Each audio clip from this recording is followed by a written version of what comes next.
بسم الله الرحمن الرحيم. والفجر وليال عشر والشفع والوتر والليل إذا يسر هل في ذلك قسم لذي حجر ألم تر كيف فعل ربك بعاد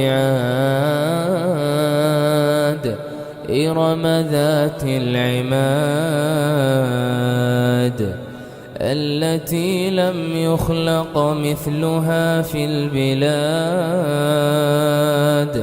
وثمود الذين جابوا الصخر بالواد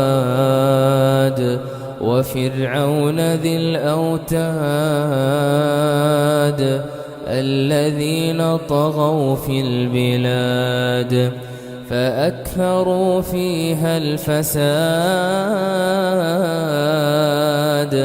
فصب عليهم ربك سوط عذاب إن ربك لبالمرصاد فأما الإنسان إذا ما ابتلاه ربه فأكرمه ونعمه فيقول ربي أكرمن وأما إذا ما ابتلاه فقدر عليه رزقه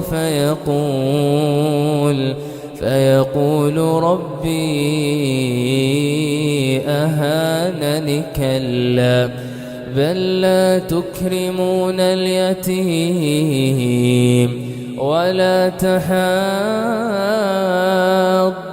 على طعام المسكين وتأكلون التراث أكلا لما وتحبون المال حبا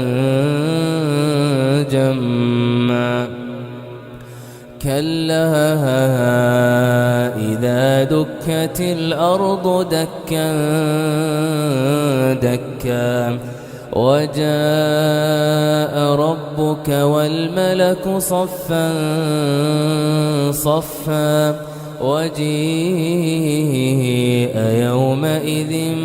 بجهنم يومئذ يتذكر الإنسان وأنى له الذكرى يقول يا ليتني قدمت لحياتي فيومئذ لا يعذب عذابه أحد ولا يوثق وثاقه أحد يا أيتها النفس المطمئنة ارجعي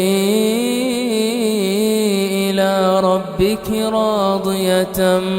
مرضية فادخلي في عبادي وادخلي جنتي.